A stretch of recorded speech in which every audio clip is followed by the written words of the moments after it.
जय श्री राम साथियों। आज की सुंदर राम कथा में जब से हनुमान जी लंका को चला के गए हैं तब से निशाचर बहुत ही शंका कर रहे हैं कि अब हमारा जीना मरना बहुत ही दिक्कत में है, बहुत ही परेशानी है।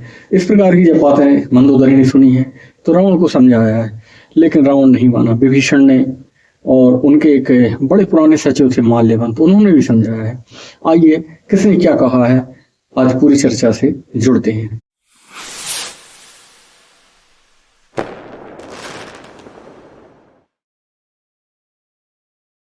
यह विधि जाय कृपा निधि उतरे सागर तीर, जह तह लागे खान फले भालु विपुल कपिवीर।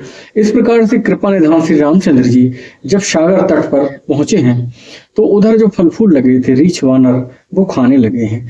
वहां निशाचर रहै शशंका, जब ते जार गयो कपिलंका। निज निज ग्रह सब करहि विचारा, नहीं निश्चर कुल के रे उबारा। वहां लंका में जब से हनुमान जी महाराज ने लंका को जलाकर गए हैं तब से जो निशाचर हैं बहुत ही शंकित हृदय से रह रहे हैं और वो एक दूसरे से चर्चा करते हैं कि अब हमारे राक्षस कुल का कोई बचाने वाला नहीं है, क्योंकि जिनके दूत की इस प्रकार की करनी है कि पूरे शहर को चला गए हैं और बहुत सी सेना को मार डाला है, तो स्वयं स्वामी के आने पर क्या गति होगी। जासु दूत बल बरनी न जाई, ते ही आए पुर कवन भलाई। दूतन सुन सन पुर जन बानी, मंदोदरी अधिक अकुलानी। जिसके दूत के करने का हम बल का वर्णन नहीं कर सकते हैं, क्योंकि उन्होंने सारे नगर को जला दिया है, बहुत सी सेना को मार डाला है। इस प्रकार की बात आम नागरिकों से उनसे मंत्रियों ने एक दूसरे से चर्चा की है और मंत्रियों से यह बात मंदोदरी तक पहुंची है। तब मंदोदरी बहुत ही चिंतित हो गई हैं और उन्होंने रहस्य जोरी कर पति पग लागी, बोली बचन नीति रस पागी। कंत कर से हरिशन परिहरहूं, मोर कहा अति हित ही धरहूं। वह एकांत में हाथ जोड़कर बोली हैं, हे प्रियतम, श्री हरि का विरोध छोड़ दीजिए, मेरा कहना अत्यंत ही हितकर जानकर अपने हृदय में धारण कीजिए। समुझत जास दूत कह करनी, वही गर्भ रजनी चर धरनी। तासु नार निज सचिव बुलाई, पठवहु कंत जो चाहूं भलाई। जिनके दूत की करनी का विचार करते ही स्मरण आते ही राक्षसों की स्त्रियों के गर्भ स्राव हो जाते हैं, उनके प्यारे स्वामी के आने पर क्या भला हो सकता है। तो अपने मंत्रियों को बुलाकर उनकी स्त्री को उनके साथ भेज दीजिए, उनके पास भेज दीजिए। तब कुल कमल विपिन दुखदाई, सीता सीत निशा समय आई। सुनहु नाथ सीता बिनु दीने, इतना तुम्हार शंभु अज कीने। सीता आपके कुल रूपी कमल वन के लिए जाड़े की रात्रि के समान है, यह काल रात्रि के समान है। ना सुनिए, सीता को लौटाए बिना आपका ब्रह्मा शंकर कोई भी भला नहीं कर सकते हैं। राम बान अहि गन सरिसे, निकर निशाचर भीख। जब लगी गिरसत न तब लगी, जतन करऊं तज टेक। श्री राम जी के बाण सर्पों के समूह के समान है, राक्षसों का कुल है वह मेढकों के समूह के समान है। जब तक इन्हें ग्रस नहीं लेते हैं, निगल नहीं जाते हैं, तब तक हट छोड़कर उपाय कर लीजिए। श्रवण सुनी सठता कर बानी, बहसा जगत विदिते अभिमानी। सभय शोभाए नारी कर सांचा, मंगल मंग भय मन अति काचा। मूर्ख और जगत प्रसिद्ध अभिमानी रावण कानों से उसकी वाणी सुनकर खूब हंसा, हा हा हा करके। स्त्रियों का स्वभाव सचमुच ही बहुत ही डरपोक होता है। मंगल में भी वह अमंगल देखती हैं और डरती हैं, भय करती हैं। तुम्हारा मन हृदय जो है बहुत ही कमजोर है, कच्चा है। जो आवे मर कट कट काई, जियहि विचारे निश्चर खाई। कम पहिलो कप जाकी त्रासा, तासी नार शबीत बड़ी हासा। यदि वानरों की सेना आवेगी तो बेचारे राक्षसों के लिए भोजन की व्यवस्था हो जाएगी और वो अपने जीवन निर्वाह कर लेंगे। लोकपाल जिसके डर से डरते हैं उसकी पत्नी इस प्रकार की भययुक्त बातें करती, यह उचित नहीं है, यह बहुत ही हंसी की बात है। असे कही बेहसिता ही और लाई, चल्यों सभा ममता अधिकाई, मंदोदरी हृदय कर चिंता, भयों कंत पर विधि विपरीता। रावण ऐसा कहकर, बहुत हंसकर और बहुत प्रेम और स्नेह जताकर मंदोदरी से वह सभा की ओर चला गया है। मंदोदरी हृदय में चिंता करने लगी हैं कि यह विधि या विधाता मेरे पति के विपरीत है। बैठ्यूं सभा खबर यस पाई, सिंधु पार सेना सब आई, बूझ सचिव उचित मत कहूं, ते सब हंसे मष्ट कर रहे हूं। ज्यों ही वह सभा में जाकर बैठा, तब ऐसी खबर पाई कि शत्रुओं की जो सेना है वो समुद्र के पार आ गई है। तब रावण ने अपने मंत्री और मंत्रियों के समूहों से पूछा है कि अब बताएं उचित क्या है। तो उनके मंत्री भी मूर्ख थे रावण जैसे ही, वो सब ठठाकर हंसने लगे, बोले इसमें पूछने की क्या बात है। जित्यों सुरासुर तब श्रम नाही, नर बानर के देखे माही। आपने देवता राक्षसों सभी को जीत लिया है, तो फिर नर और बानर किस गिनती में आते हैं, किस श्रेणी में आते हैं। सचो वैद गुरु तीन, जो प्रिय बोले भयास, राज धर्म तन तीन करे, होय बेग ही नाश।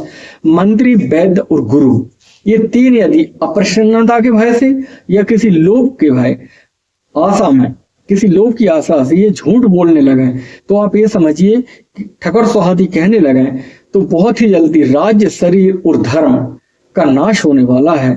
अत्यंत शीघ्र ही इनका नाश हो जाएगा। सोई रावण कहु बनी सहाई, स्तुति करे सुनाय सुनाई, अवसर जाने विभीषण आवा, भ्राता चरण शीस ते नावा। रावण के लिए वही संयोग आ बना है। मंत्री उसे सुना सुनाकर मुंह पर ठकुर सुहाती कहते हैं। मंत्रीगण जो हैं वो रावण की स्तुति करते रहते हैं। यही समय देखकर विभीषण जी सभा में आए हैं। उन्होंने बड़े भाई के चरणों में सिर नवाया है और बोले हैं, पुण्य सिर नाए बैठ निज आसन, बोला वचन पाए अनुशासन, जो कृपाल पूछऊं मोहि बाता, मति अनुरूप कहूं हित ताता। फिर वे सिर नवाकर एक ओर अपने आसन पर बैठ गए हैं। आज्ञा पाकर ये वचन बोले हैं, हे कृपालु, जब आपने मुझसे राय या सलाह मांगी ही है, तो हे तात, मैं अपनी बुद्धि के अनुसार आपके हित की बात कहता हूँ। जो आपन चाहे कल्याणा, सुजसि सुमति शुभ गति सुख नाना, शो पर नार लिलार गोसाई, तजो चौथ के चंद की नाई।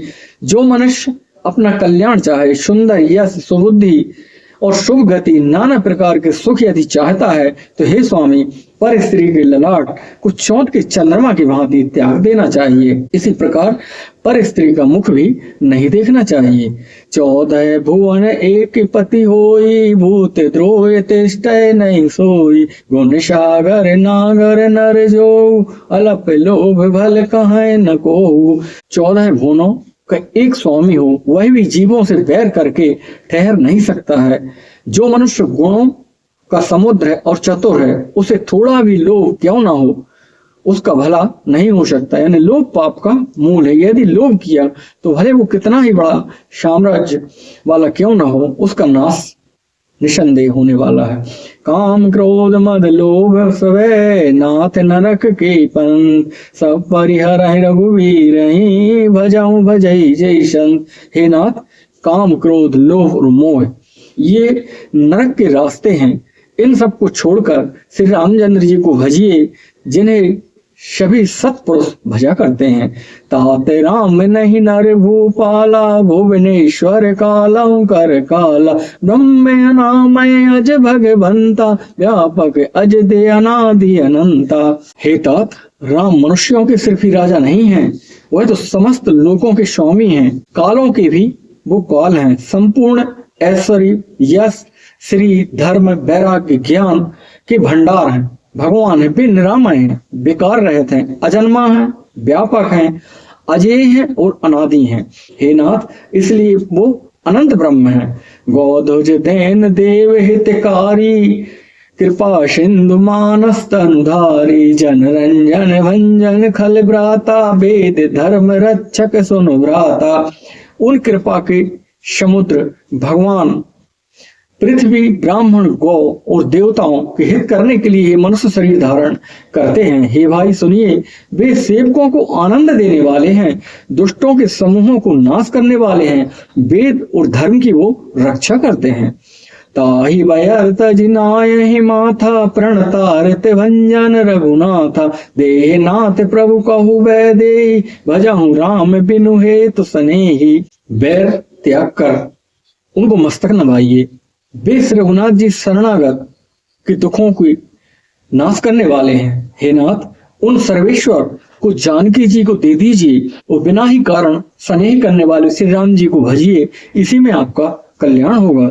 शरण गए प्रभु ताहु न त्यागा, विश्व द्रोह कृत अध जेहि लागा, जाशु नाम त्रय ताप न सावन, सोई प्रभु प्रगट समुझ जिय रावण।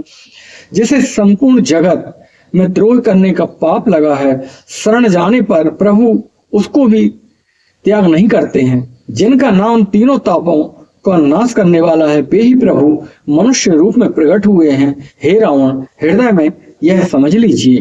बार बार पद लागहूं, बिना करऊं दस से, परिहरि माने मोह बधे, भजहूं कौशलाधीश। हे दशीष, मैं बार बार कहता हूँ, आपके चरण लगता हूँ और कह रहा हूँ, मैं विनती करता हूँ कि मान, मोह और मद का त्याग करके आप कौशलपति श्री रामचंद्र जी का भजन करिए। मुनि पुलस्त निज शिष्य सन, कही पठे यही बात, तो रस प्रभु सन कही पाए सो अवसर तात।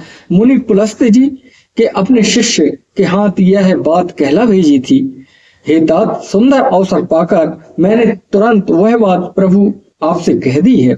माल्य बनते अति सचिव सयाना, तासु वचन सुनि अति सुख माना, ताते अनुज तब नीति विभूषण, शोर धरऊं जो कहते विभीषण। माल्यवान नाम का एक बहुत ही बुद्धिमान और बूढ़ा मंत्री था।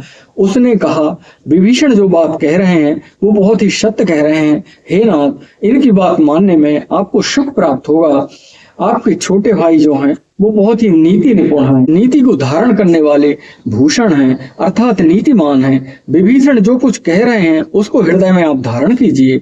रिपोत करस कहत सट दोई, दूरी न करूं यहाँ है को, माल्यवंत ग्रह गयऊं बोरी, कहाँ विभीषण पुनि कर जोरी। रावण ने कहा, ये दोनों मूर्ख शत्रु की बड़ाई कर रहे हैं, महिमा का बखान कर रहे हैं, यहाँ कोई है नहीं जिनको दूर कर दे। तब माल्यवान तो अपने घर लौट गया, लेकिन विभीषण जी ने हाथ जोड़कर फिर से कहने लगे, सुमति कुमति सब के उर रही, नाथ पुराण निगम अस कहाई, जहाँ सुमति तह संपत्ति नाना, जहाँ कुमति तह विपत्ति निधाना। हे नाथ, पुराण और वेद कहते हैं सुबुद्धि और कुबुद्धि सभी लोगों के पास होती है, लेकिन जहाँ सुबुद्धि होती है उधर नाना प्रकार की संपत्ति एकत्रित हो जाती है, और जहाँ कुबुद्धि होती है उधर परिणामतः दुख ही आता है। इसलिए सुबुद्धि का प्रयोग करें। तब और कुमत बसी विपरीता, हिते अनहिते मानव रिपुप्रीता, काल रात निश्चर कुल केरी, ते सीता पर प्रीत घनेरी। आपके हृदय में उल्टी बुद्धि यानी कुबुद्धि आकर बस गई है, इसी से आप हित को अहित और शत्रु को मित्र मान रहे हैं। राक्षस कुल के लिए काल रात्रि के समान उन सीता पर आपकी बड़ी प्रीति है, और वही आपके लिए वो काल के सदृश हो रही हैं।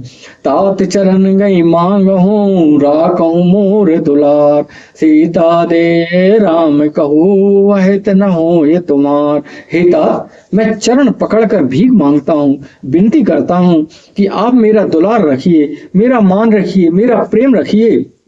मुझ बालक के आग्रह को स्नेह पूर्वक स्वीकार कीजिए। श्री राम जी को सीता जी दे दीजिए, जिससे आपका हित होगा। हे नाथ, इसके अलावा आपका कोई हित करने वाला नहीं है। साथियों, आज की सुंदर राम कथा यहीं तक।